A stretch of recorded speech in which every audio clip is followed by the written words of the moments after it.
दोस्तों नमस्कार। भारत और पाकिस्तान के बीच में मुकाबला आपसे कुछ ही देर में शुरू होने वाला है। सुपर 4 का यह मुकाबला है और इससे पिछला मुकाबला पिछली बार भारत ने जीता था पिछले संडे को, और वो संडे नहीं बल्कि संडे सुपर संडे बन गया था। और अब इस मुद्दे पर, इस भारत पाकिस्तान के मैच से जुड़ी हुई तमाम चीजों पर, और टॉस क्या होगा, प्लेइंग 11 क्या होगी, इन सब मुद्दों पर चर्चा करने के लिए आज हमारे साथ मौजूद हैं एएन शर्मा जी। एएन शर्मा जी वीरेंद्र सहवाग के कोच हैं। शर्मा जी, आपको बहुत बहुत हम तो शुभकामनाएं देंगे क्योंकि आपने एक नायाब हीरा देश को दिया और अब इंडिया पाकिस्तान की बारी है और आप हमारे शो के साथ जुड़े हैं। आपका स्वागत है, बहुत बहुत धन्यवाद। शर्मा जी, हम बिना समय नष्ट किए हुए सीधे सीधे मुद्दे पे आते हैं क्योंकि भारतीय टीम में इस वक्त रविंद्र जडेजा फिट नहीं है, बाहर हो चुके हैं, उनकी जगह कौन आएगा। दूसरा, आवेश खान फिट नहीं है, उनकी जगह कौन लेगा। क्या ऋषभ पंत और दिनेश कार्तिक में से किसी एक को मौका मिलेगा या दोनों को खिलाया जाएगा? अगर दोनों को खिलाया जाता है तो फिर क्या भारत 5 गेंदबाजों के साथ ही उतरेगा इस मुकाबले में? आपकी क्या प्रतिक्रिया है कि जडेजा और आवेश खान की जगह आप किन्हें देखते हैं रिप्लेसमेंट के तौर पर? देखिए, जडेजा और उसके आवेश खान की जगह ये पंत और कार्तिक ठीक रहेंगे। पंत और क्योंकि पंत अच्छे फॉर्म में, उसे बाहर बैठाना इस समय पहले से ही टीम में है। पंत तो पहले से ही टीम में है, पिछला मैच वो खेले थे और कार्तिक भी खेले थे। लेकिन यहां यह है कि जडेजा की जगह क्या अक्षर पटेल खेलेंगे या हार्दिक पांड्या जो पिछला मैच नहीं खेल पाए थे हांगकांग के खिलाफ, क्या उनको टीम में शामिल किया जाएगा आवेश खान की जगह पर?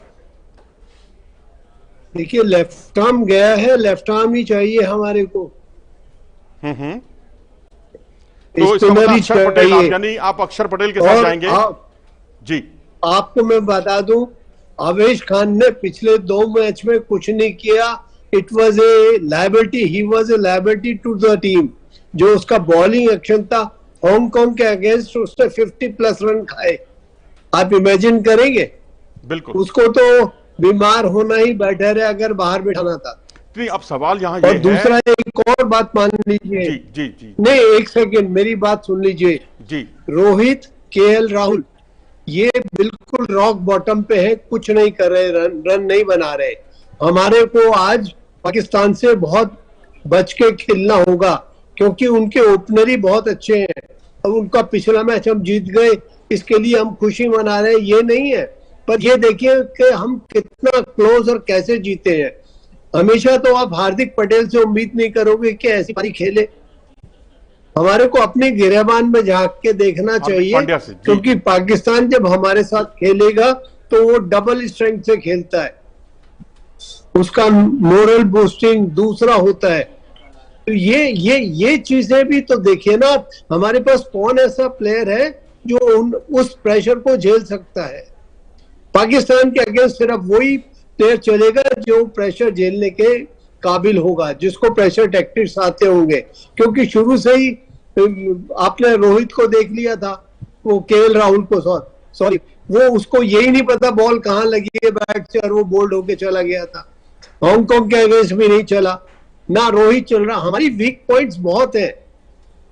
उनके जो नया बॉलर है नसीम शाह, वो इतना अच्छा डाल रहा है कि डॉट बॉल हमारे पहले 6 ओवर में जो मतलब पावर प्ले था होने चाहिए थे मिनिमम, और हमारे शायद 9-10 ओवर में बने थे। तो ये चीजें अगर कोच नहीं ध्यान करेगा, आज कोच ने तो ऐसा लिखा है जैसे हम किसी स्कूल टीम के अगेंस्ट मैच खेल रहे हो, हम तो जीत जाएंगे, हमारे को over confidence is never good. अगर आज आपने ये प्रिंट मीडिया पढ़ा होगा। जी जी, चलिए, ये तो आपका कहना है कि भारतीय क्रिकेट टीम को किस्मत ने एक तरह से जिता दिया, या हार्दिक पांड्या एक संकट मोचक बनकर आ गए, उन्होंने मैच जिता दिया। उनकी कमजोरियां जो है बरकरार रही हैं। और अभी थोड़ी देर में हमारे साथ करसन घावरी जी जुड़ने वाले हैं। करसन घावरी जी जो कि कपिल देव के साहब के साथ दूसरे छोर पर तेज गेंदबाजी किया करते थे, और इनसे हम तेज गेंदबाजी के हुनर के बारे में जानेंगे। और क्या लाइन पर हैं हमारे साथ? कनेक्ट हो रहे हैं वो हमारे साथ। तब तक एएन शर्मा जी, मैं आपसे ही जानना चाहूंगा, आपने कमजोरियां तो भारत की बहुत सारी गिना दी हैं, लेकिन अब आपको लगता है कि जो मध्य क्रम है हमारा, वो हमारी ताकत है? क्योंकि हम टॉप ऑर्डर हमारा चल नहीं पा रहा और मध्य क्रम में हमारा पाकिस्तान से कम बेहतर है और यही निर्णायक साबित हुआ था पिछले मुकाबले में। नहीं नहीं, मिडिल ऑर्डर ठीक है, मैं ये नहीं कह रहा। सूर्य कुमार ने बहुत अच्छा इनिंग खेली थी। देखिए पिछला मैच हम जीते 2-3 प्लेयर्स की बदौलत। सूर्य कुमार, इसको शायद हार्दिक पांड्या ने दबा दिया। मतलब ऐसे नहीं है, हम लोग ठीक है, सूर्य कुमार उस समय नहीं चला, पर ये ऐसा प्लेयर है कि किसी भी समय चल जाए तो अकेला टीम को जिता देता है। उम्मीद करते हैं आज चले ये। चलिए, हमारे साथ करसन घावरी जी जुड़ गए हैं। करसन घावरी जी, आपका बहुत बहुत स्वागत है हमारे इस शो में, इंडिया न्यूज स्पोर्ट्स पर। Thank you and all the very best. And we'll have a nice, good, healthy discussion. Yeah. करसन जी, आपके साथ हम जब देखा करते थे, जब कपिल देव साहब ने डेब्यू किया था और आप दूसरे छोर से गेंदबाजी करते थे और आप बाएं हाथ के तेज गेंदबाज थे। आज भारतीय क्रिकेट टीम में कोई, अब एक तेज गेंदबाज है भारतीय क्रिकेट टीम में, लेकिन पाकिस्तान की टीम में कोई तेज गेंदबाज नहीं है, जो उनकी बहुत बड़ी ताकत होता था। अब दहानी भी बाहर हो गए हैं और अगर हम तेज गेंदबाजी की बात कर रहे हैं तो आज आवेश खान जो है वो नहीं खेल रहे हैं। आपको क्या लगता है कि यहाँ एक उनकी जगह पर स्पिनर को खिलाया जाएगा या दीपक चाहर को, जो कि स्टैंड बाई के तौर पर मौजूद हैं, उनको टीम में रखा जाएगा? Well, it's all depends, on the management, like the captain and the coach and everything. But I personally feel Deepak Chahar will be a better choice because ये जो विकेट है दुबई में है, it is definitely not going to really help the spinners. And even if Akshar Patel has already reached there and it is fit enough to replace Jadeja, that won't be even there'll be even a better choice. तो यानी कृष्ण जी, आपका कहना है कि जडेजा की जगह अक्षर पटेल और आवेश खान की जगह तेज गेंदबाज आप ज्यादा मुनासिब समझते हैं कि तेज गेंदबाज कोई रखा जाए, क्योंकि मुकाबला जो है दीपक चाहर यानी, और वो मुकाबला दुबई में है और दुबई में हम पिच का मिजाज जो हमें पता चला है, अभी तक रिपोर्ट्स आई हैं, घास है पिच पर और यहाँ स्टीमर्स को काफी मदद मिलने वाली है। तो भारत ने जो कुछ विचार किया था कि यहाँ एक तीसरा स्पिनर खिलाएंगे, तो वो थोड़ा सा उसको कहीं ना कहीं एक नुकसान या एक बहुत बड़ा झटका लगा है, क्योंकि पिच जो है तेज गेंदबाजों के अनुकूल है। और दीपक चाहर अब कितने फिट हैं? अभी पिछले दिनों वेस्टइंडीज के खिलाफ आपने उनकी तेज गेंदबाजी को देखा होगा, क्या कहेंगे आप जब उन्होंने गेंदबाजी की और 7 ओवर उनसे लगातार गए? Deepak Chahar is a very good 2020 bowlers, and I think on a wicket like Dubai, he'll be quite useful because there are so much of difference between Sharjah wicket and Dubai wicket, because Dubai के wicket में थोड़ा सा घास रहता है और वो fast bowler के लिए सही साबित हो सकता है। तो जहां तक मेरा ख्याल है, I think third seamer is required in Dubai.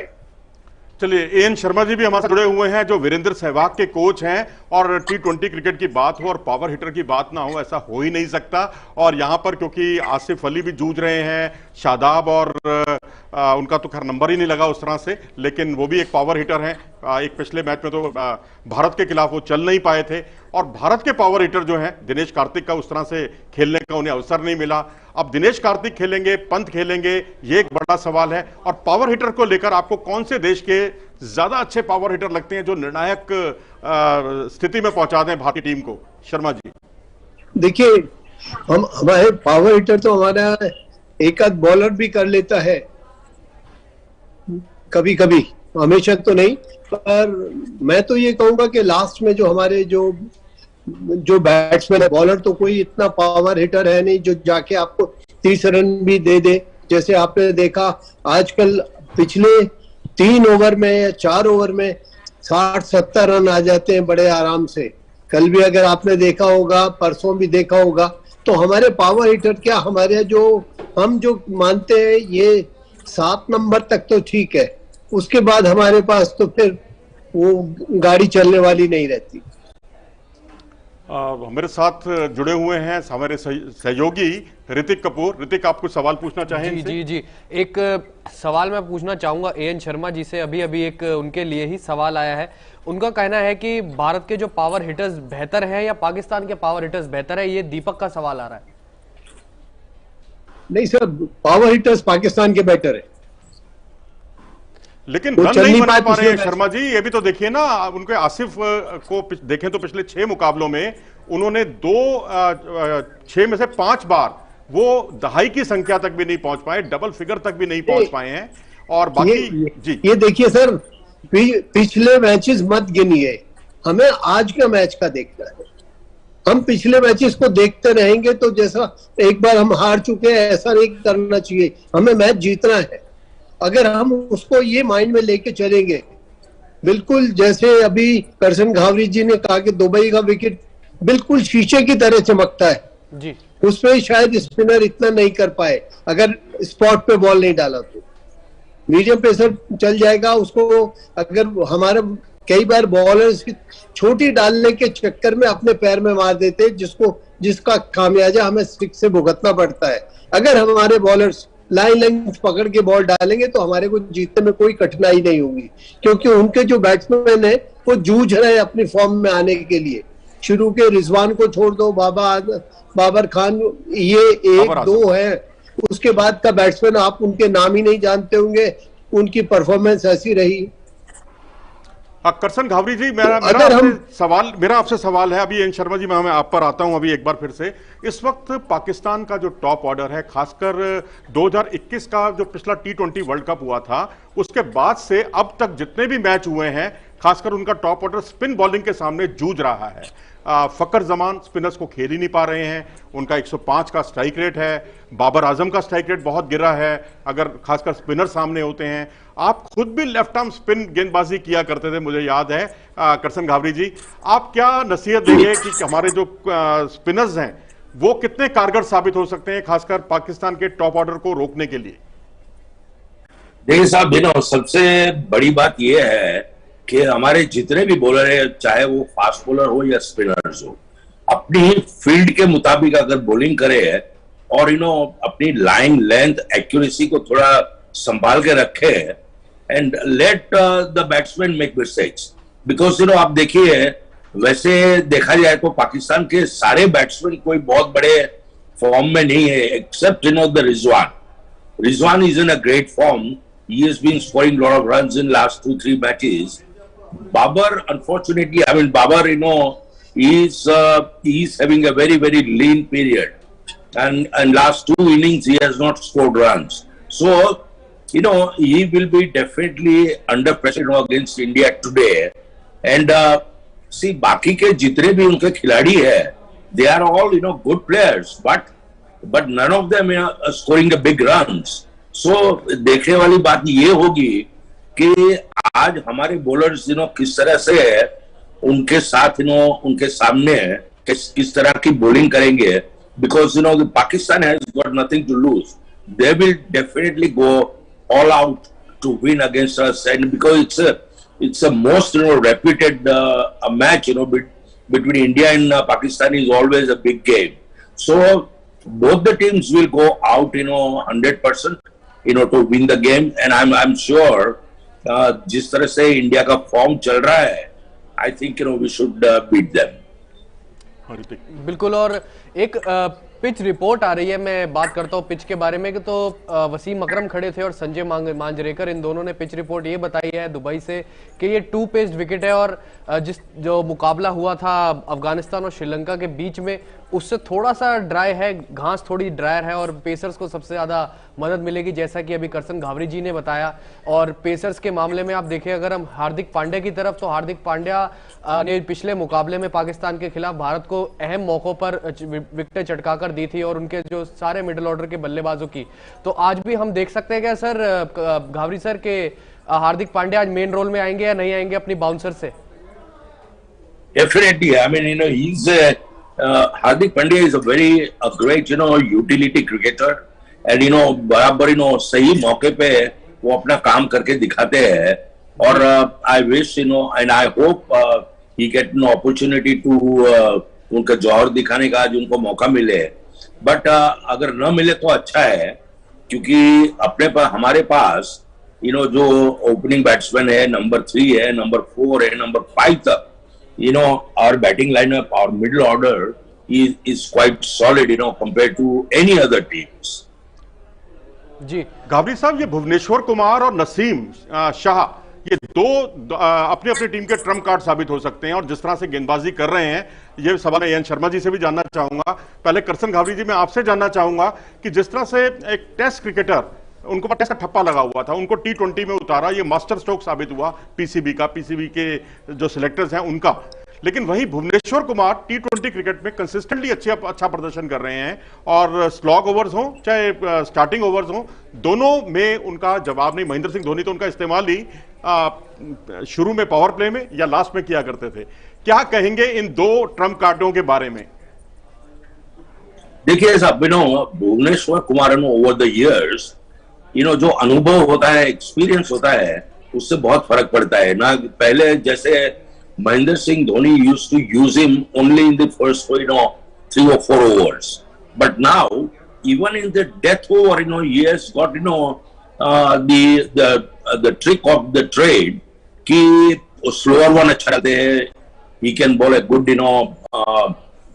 good bouncer, good yorkers, so उसके अंदर उसके बॉलिंग में काफी भी वैरायटी आ गई है, एंड उसने साबित करके दिखाया है कि even the death over he can bowl well, and he has taken wickets, he has curtailed the runs, so and he has got the उनका जो एक्सपीरियंस है वो उसको इस वक्त उसको और इंडिया टीम को दोनों को काम आ रहा है।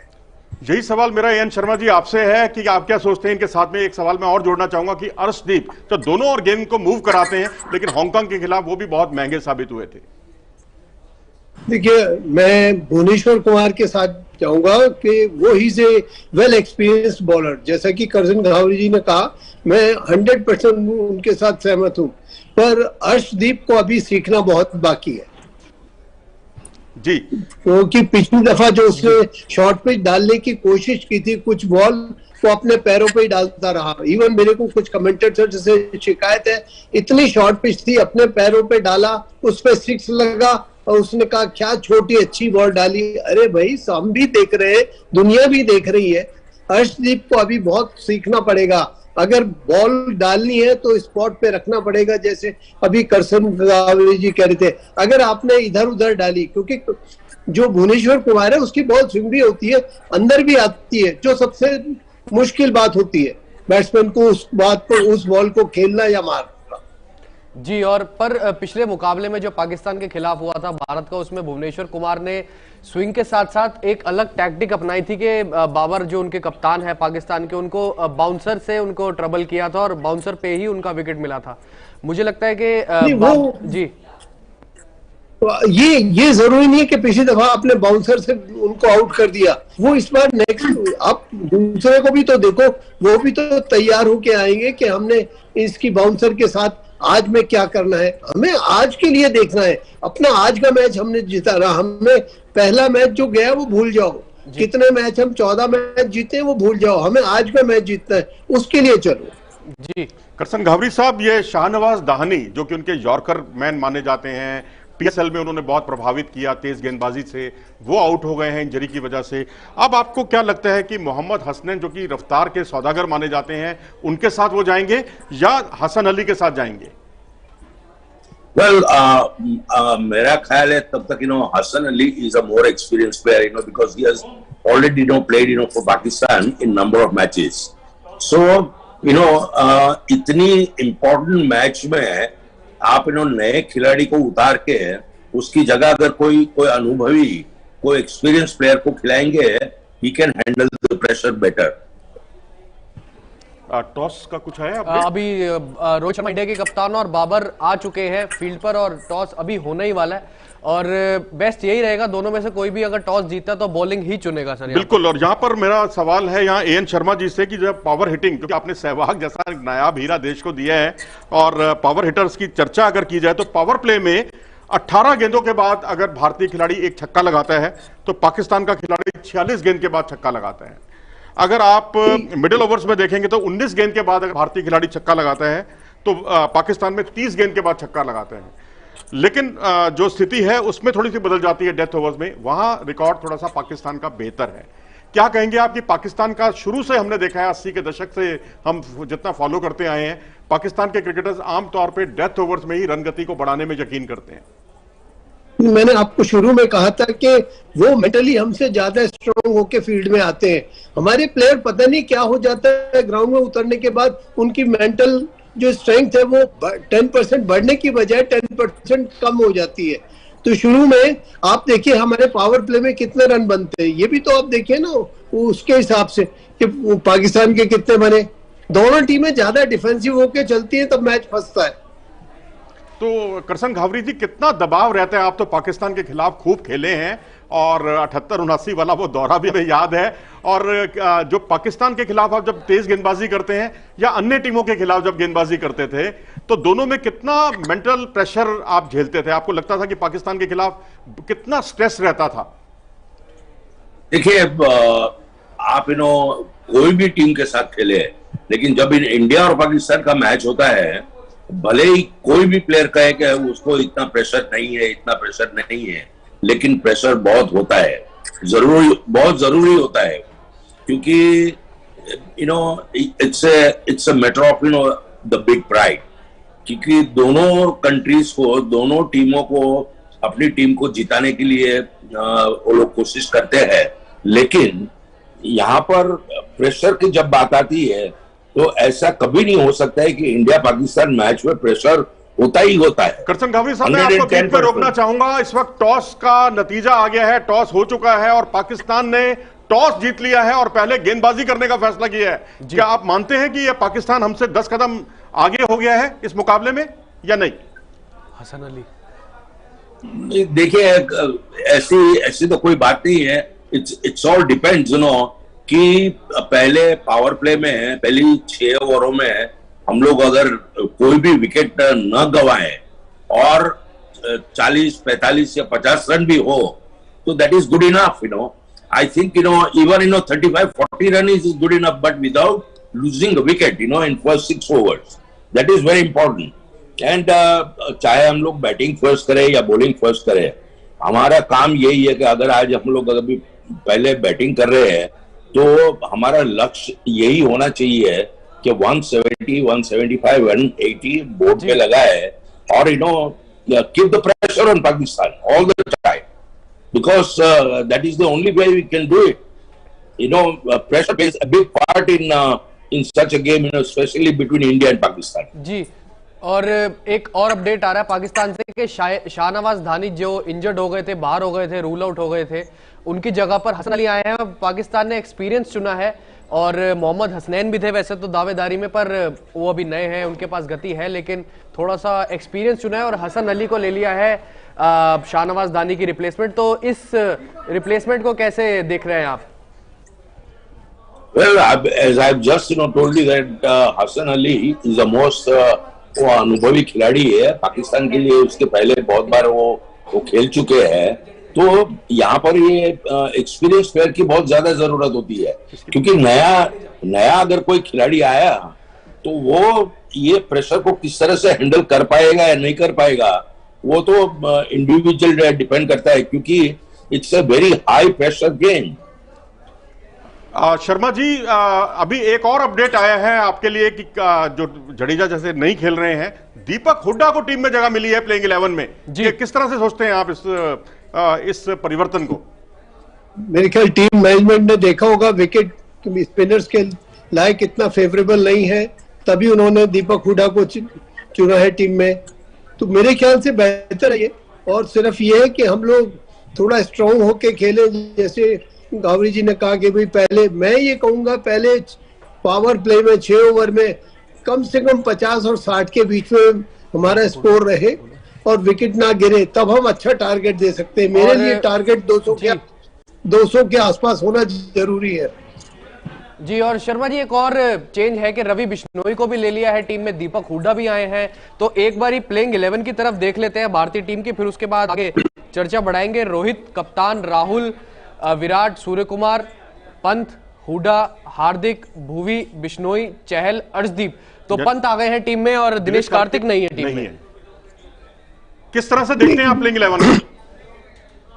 नहीं, प्लेइंग 11 ठीक है, पर बिश्नोई को इतना जल्दी पाकिस्तान के खिलाफ मैं शायद इससे सहमत नहीं हूं बिल्कुल भी। लेकिन करसन घावरी जी, ये भी तो हो सकता है ना कि उनकी क्योंकि जो स्पिनर्स के सामने पाकिस्तान के तेज जो शुरुआती जो बल्लेबाज हैं वो फंसते हुए दिखाई दिए हैं, उनका स्ट्राइक रेट लगातार गिर रहा है और फकर जमान बहुत अच्छे तरीके से बहुत असहज महसूस कर रहे हैं स्पिनर्स के सामने और स्ट्राइक रेट उनका 105 के आसपास पहुंच गया है, जो कि बहुत पावर हिटर है। शायद ये वजह हो सकती है रवि बिश्नोई, क्योंकि बहुत फनकार माने जाते हैं अपनी स्पिन बॉलिंग के, ये एक कारण हो सकता है उनको टीम में चुनने का कि पाकिस्तान के बल्लेबाज स्पिन को बहुत अच्छे तरीके से नहीं खेल पा रहे हैं। देखिए साहब, अगर उनको मौका मिला है खेलने का तो उनके जौहर उनको आज दिखाने होंगे, क्योंकि खाली ओनली रेपुटेशन के ऊपर ये गेम नहीं चलता है। आपको आज के प्रेजेंटली जो अभी आज इस वक्त जब मैच होने वाला है उसके अंदर आपको अच्छा करना है और इतने लोगों के सामने अच्छा करना है, क्योंकि ये बहुत बड़ा रेप्यूटेड गेम है इंडिया पाकिस्तान का। तो यहाँ पर वो किस तरह से प्रेशर को झेल पाएंगे उसको वो देखना होगा। अगर वो अच्छी बॉलिंग करेंगे, अपनी लाइन लेंथ को बराबर संभाल के रखेंगे और अपने फील्ड की तरफ से करेंगे बॉलिंग, तो शायद he could be successful.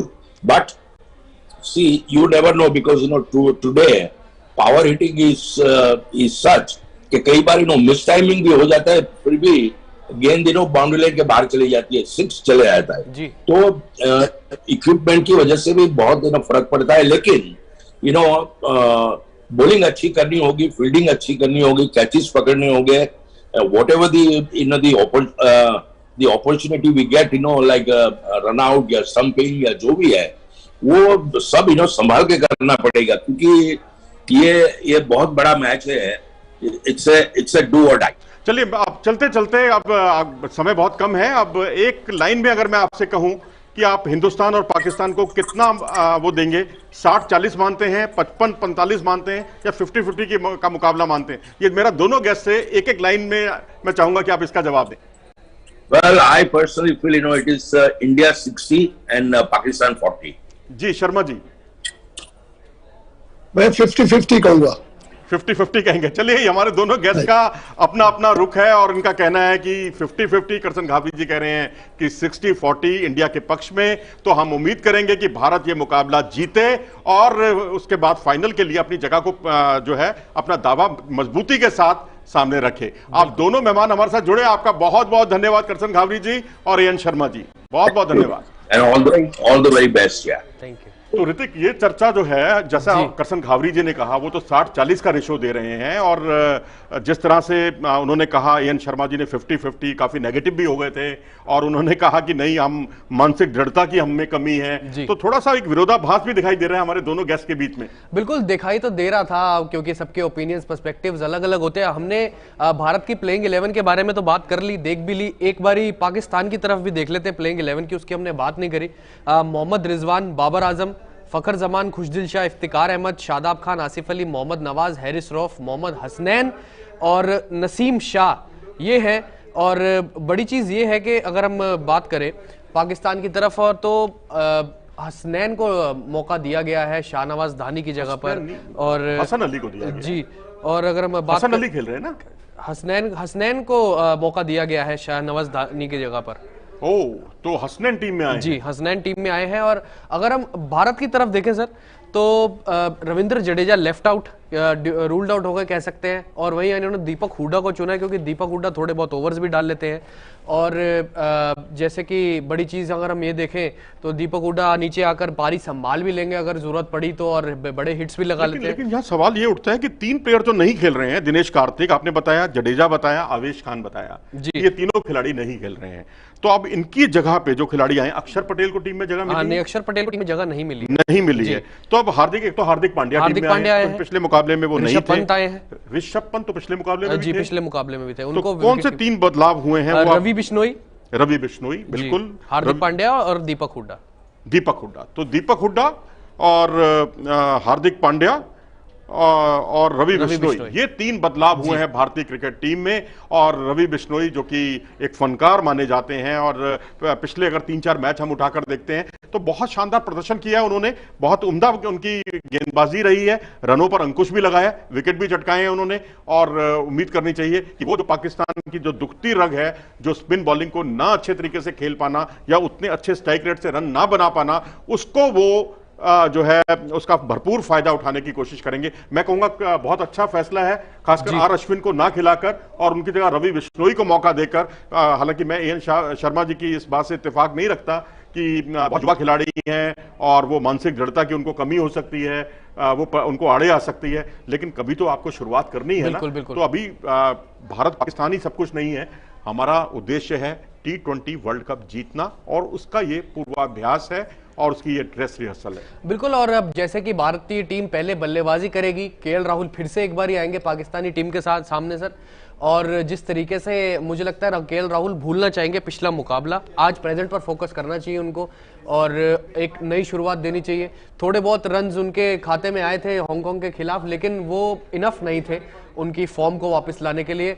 आज ये है कि उनके साथ रोहित को अच्छी अंडरस्टैंडिंग बिठा के पहले 6 ओवरों में, या कह सकते हैं पहले 4 ओवरों में अच्छी शुरुआत दिलवानी पड़ेगी भारतीय टीम को, ताकि ये है कि केएल राहुल कई बार ऐसा होता है कि सर सेट हो जाते हैं पर ओवर ज्यादा ले जाते हैं, ये चीज नहीं करनी होगी केएल को आज। बिल्कुल, केएल राहुल और वहीं रोहित शर्मा की भूमिका जो है वो थोड़ी सी बदल गई है। वो लंबी पारियां खेलने के लिए शायद उनको मना किया गया, उनको कहा गया कि आप अपने स्ट्राइक रेट पे ध्यान दीजिए, तेज खेलिए, और शायद यही वजह है कि फास्ट बॉलर्स के सामने उनका स्ट्राइक रेट बहुत जबरदस्त है। और जो पाकिस्तान के टॉप ऑर्डर जो गलती कर रहे हैं वही रोहित शर्मा भी कर रहे हैं, क्योंकि रोहित शर्मा भी स्पिनर्स के सामने उनका स्ट्राइक रेट जो है लगातार गिर रहा है, यह भी एक चिंता का सबब है। तो शादाब और नवाज से बच के रहिएगा रोहित शर्मा। और वहीं केएल राहुल के लिए मैं कहूंगा कि उनके लिए बिल्कुल ये डू और डाई वाली स्थितियां हैं, क्योंकि जिस तरह से वो दोनों मुकाबलों में अपना प्रदर्शन वैसा प्रदर्शन नहीं कर पाए जैसा चाहिए, क्योंकि T20 क्रिकेट की मांग ही अलग है। आप रन बनाते हैं, आपका स्ट्राइक रेट अच्छा नहीं होता तो वो बहुत कई बार टीम के लिए नुकसानदायक भी साबित होता है। बिल्कुल। तो उस पर उनको ज्यादा ध्यान देना होगा। और विराट कोहली पर तो खैर सबकी नजरें हमेशा रहती हैं और आज भी बनी रहेंगी। बिल्कुल बनी रहेंगी। और जब विराट कोहली टॉस से पहले प्रैक्टिस करने आए थे, नॉकिंग करने आए थे, तो इतना शोर था, कुछ सुनाई नहीं दे रहा था। टॉस हुआ, टॉस नहीं सुनाई दिया 5-6 सेकंड के लिए, क्योंकि इतना शोर था। ऑब्वियसली होगा ही, भारत और पाकिस्तान का मुकाबला है। मैंने सुना कि सारी टिकटें बिक गई थी। बिल्कुल, टिकटें बिक गई थी और बिकेंगी भी, क्योंकि इतना बड़ा मुकाबला और उसका राउंड 2 हो रहा है वो भी। लेकिन एक आकलन करते हैं सर, अगर हम देखें तो रवि बिश्नोई को सिलेक्ट किया गया है। अगर आप देखें तो फखर जमान लेफ्टी हैं, उनके सामने बहुत अच्छी एक रणनीति है कि उनके खिलाफ कारगर भी साबित हो सकते हैं, क्योंकि रवि बिश्नोई 70 से 75% गूगली पर डिपेंडेंट है। और वहीं देखें खुशदिल के सामने भी लगता है कि रवि बिश्नोई ज्यादा असरदार हो सकते हैं। अब बस वो इस बात की चिंता ना करें। वो जैसा कि एन शर्मा जी ने कहा कि मानसिक दृढ़ता का उन्हें परिचय देना होगा, और अगर एक आध छक्का खा भी जाएं तो भी अपनी गेंदबाजी को में धार कम नहीं करनी, बहुत डिफेंसिव नहीं होना। और जिस तरह की उनकी गेंदबाजी है, मुझे लगता है पाकिस्तान के बढ़ते हुए कदमों पर जरूर अंकुश लगाएगी। बढ़ते हुए कदम मैं इसलिए कह रहा हूं क्योंकि हांगकांग को जिस तरह से उनके तेज गेंदबाजों ने 38 पर समेटा था, 38 पर ऑल आउट किया था, उससे पाकिस्तान के जो इरादे हैं वो बहुत बुलंद हैं और उस पर ही लगाम लगाने की जरूरत है। और वहीं मैं कहूंगा कि भारतीय टॉप ऑर्डर में यदि कुछ बल्लेबाजी चलती है, जैसा एएन शर्मा जी ने कहा 50 रन कम से कम बनने चाहिए, और जैसा करसन घावरी जी ने कहा एक भी विकेट हम ना खोएं, तो मैं कहता हूं फिर हमें जीत से कोई नहीं रोक पाएगा। मध्यक्रम हमारा स्ट्रांग है। दीपक हुड्डा को मुझे नहीं लगता कि पहले 4 में या 5 में जगह मिल पाएगी, क्योंकि पहले 4 तक तो आपके पास तय हैं। 3 तो आपके पास केएल राहुल, रोहित शर्मा, विराट कोहली, चौथे नंबर पर आपके पास अगर आप लेफ्टी को अगर पहले करते हैं तो ऋषभ पंत, नहीं तो सूर्य कुमार यादव। ये थोड़ा बहुत बदलाव हो सकता है, लेकिन मोटे तौर पर नंबर 4 पर सूर्य कुमार यादव, नंबर 5 पर ऋषभ पंत, क्योंकि जडेजा यहां नहीं खेल रहे हैं, तो इसलिए मुझे लगता है शायद उनका बैटिंग ऑर्डर में प्रमोट कर दिया जाए उन्हें, क्योंकि नवाज और शादाब को उनको खेलना है। और उसके बाद जो है 6ठे नंबर पर आपके पास दिनेश कार्तिक अब यहां नहीं है, आपके पास जडेजा नहीं है, तो मुझे लगता है 6ठे नंबर पर हार्दिक पांड्या और 7वें नंबर पर उनकी जगह बनती है दीपक हुड्डा की। और ये सब चीजें, ये सब चेंजेस पिच के हिसाब से होगा और मैच की सिचुएशन देखकर होगा कि कौन सा गेंदबाज सामने है, कौन सा नहीं। लेकिन अभी आपके सामने एक बाइट पेश करेंगे जिसमें सारे के सारे जितने भी आपको क्रिकेट के फैंस बात करते हुए नजर आएंगे, और राउंड 2 जो होगा भारत और पाकिस्तान का मुकाबला, उनके लिए क्या मायने रखता है वो मुकाबला। और साथ ही इस मुकाबले में जो बाइट्स वगैरह हमने देखी थी जी, वो कुल मिलाकर ये थी कि हमें किस चीज से सावधान होना होगा, किस चीज से बच के रहना होगा, वो सब हमारे जो युवा, आज की जो युवा पीढ़ी है, उन्होंने वो सब कुछ संग्रहित किया है, वो सब उस बारे में उन्होंने अपना बयान दिया है। आइए सुनते हैं। जी बिल्कुल।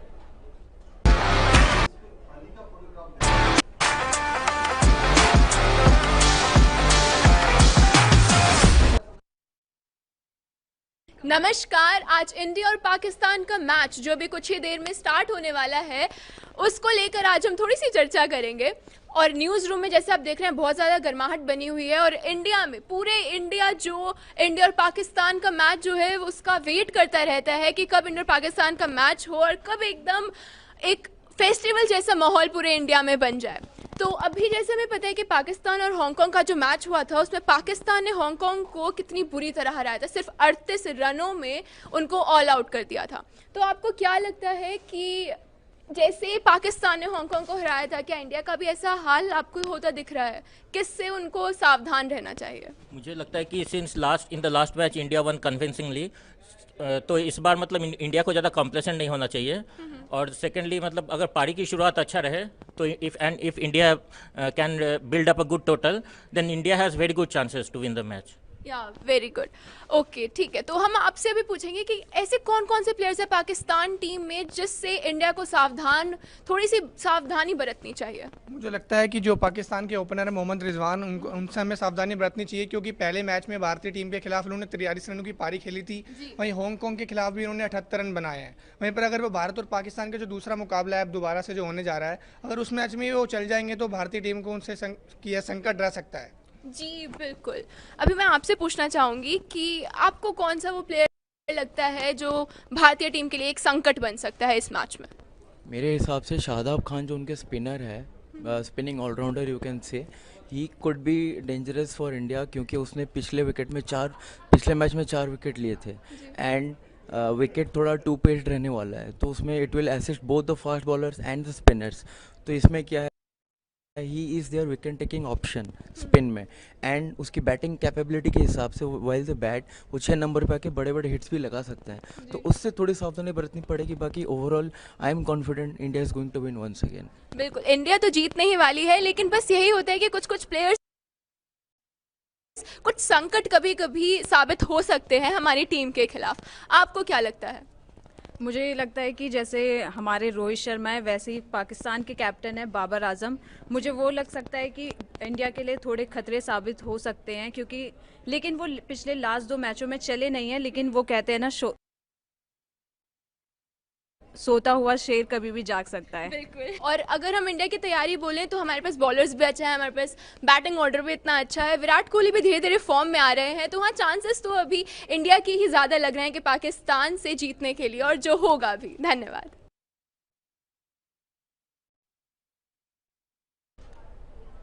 तो आप सब ने देख भी लिया होगा और सुन भी लिया होगा इतने सारे जो भारत और पाकिस्तान के मुकाबले के फैंस हैं, और उसमें ये बताया गया कि क्या स्ट्रैटेजीज अपनानी चाहिए दोनों ही टीमों को, किन चीज़ों से सावधान रहना होगा। फिलहाल सर अभी कुछ सवाल आ रहे हैं मेरे पास। खुबैद अहमद का कहना है कि पाकिस्तान जीतेगा सर जी, टॉस कितना मैटर करेगा। और फनी वीडियोस कह रहे हैं कि सर अगर हमारे पास शोएब मलिक होता मिडिल ऑर्डर में तो हम मजबूत होते। और कोशिश कह रहे हैं कि सर बाबर की बैटिंग डिसाइड करेगी मैच कहाँ जाता है। देखिए, बाबर के बिना भी आपने मुकाबला जीता है पिछला, ठीक है, हांगकांग थी आपके सामने, लेकिन गेंदबाजों का बहुत ही शानदार प्रदर्शन था और जो स्पिनर्स ने कमाल किया है, और उसकी बदौलत पाकिस्तान ने मुकाबले को में एक तरह से धो डाला, मैं कहूँगा हांगकांग को, जिसे हम भी नहीं धो पाए थे उतने तरीके से, क्योंकि हमारे सामने कई गेंदबाजों को उन्होंने एक्सपोज कर दिया था, खासकर अर्शदीप को और आवेश खान को। तो इस मामले में मैं कहूँगा बाबर आजम पर बहुत निर्भरता ठीक नहीं है, क्योंकि अगर आप एक ही खिलाड़ी पर निर्भर होते हैं, क्योंकि आपने देखा कि शाहिनशाह अफरीदी नहीं थे तो उनकी जगह पे नसीम ने अपना काम को बहुत अच्छे तरीके से अंजाम दिया जी। और काफ़ी कॉलर्स हैं आज, और मोहित सिंह हैं, प्रिंस इमरान, बिट्टू, अरसलान, खजा समीर हैं, अरसलान भी हैं, मोहम्मद फैजी हैं, खुबैद है, एलेक्स गेमिंग है, क्रिक 24। तो आप सभी का बहुत बहुत शुक्रिया हमारे साथ जुड़ने के लिए आज की पेशकश में। लेकिन अभी हम आपको दिखाएंगे सबा करीम, जो कि पूर्व भारतीय क्रिकेटर रह चुके हैं, बल्लेबाज रह चुके हैं, उनकी बाइट हम आपके सामने बिल्कुल पेश करने जा रहे हैं। तो आप बिल्कुल सुनिए उनकी बाइट, क्या कहा उन्होंने उन दोनों भारत और पाकिस्तान वाइस वर्सा इन दोनों की बल्लेबाजी के बारे में।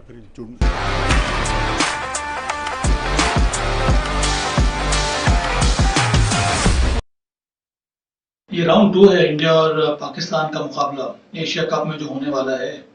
इसमें बहुत जरूरी रहेगा कि भारत की जो बल्लेबाजी है वो अच्छा प्रदर्शन करे। जिस प्रकार का प्रदर्शन हांगकांग के विरुद्ध देखने को मिला था, कुछ उसी प्रकार के प्रदर्शन की उम्मीद होगी।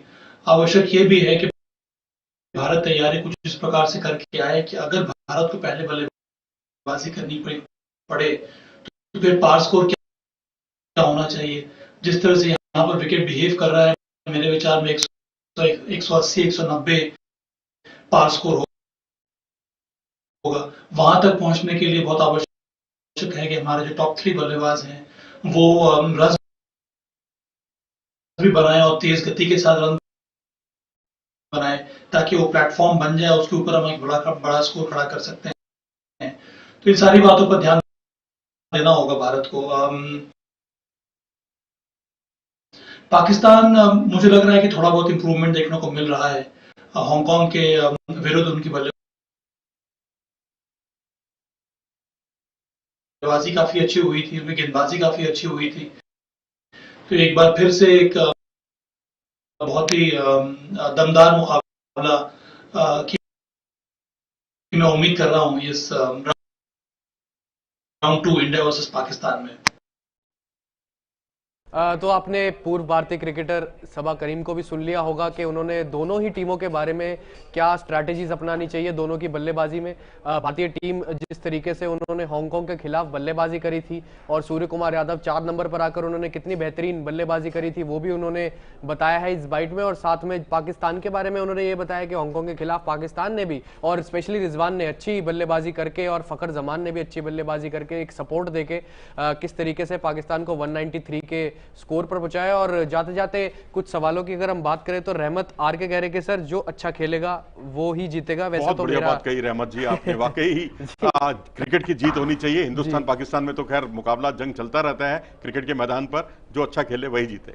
और क्रिक 24 कह रहे कि सर मेरी हार्ट बीट लगातार तेज होती जा रही है। नहीं जनाब, अपने हार्ट बीट पे नियंत्रण रखिएगा। मैं तो कहूंगा अगर कोई ऐसी प्रॉब्लम है तो आप कृपया करके मैच ना देखें। बस आप जो है जब इनिंग खत्म होगी तो आप जुड़ जाइएगा इंडिया न्यूज स्पोर्ट्स के साथ। हम बहुत ही ठंडे दिमाग से कूल माइंडेड होकर इसका विश्लेषण करते हैं। कोई हार्ट बीट बढ़ाने की जरूरत नहीं है। ऐसे मैचेस और होंगे, फाइनल मुकाबला भी अभी संभावना है भारत और पाकिस्तान के बीच में ही हो, लेकिन फिलहाल मुकाबला हमें जीतना है। नहीं जीते तो कोई ऐसा पहाड़ नहीं टूट पाएगा। लेकिन हाँ, हमारी जो दिली इच्छा है पूरे भारतीय अवाम की वो यही है कि भारत T20 का वर्ल्ड कप जरूर जीते और उसी की ये ड्रेस रिहर्सल है। बिल्कुल। और एक और सवाल पढ़ लेते हैं अजीज का, एक आखिरी सवाल जाने से पहले कि उन्होंने कहा कि sir best of luck for both the teams, may India win. अरे वाह, बहुत बढ़िया आपके सुलझे हुए विचार हैं। आपने दोनों टीमों को शुभकामनाएं दी हैं और चाहते हैं दिल से कि भारत जीते।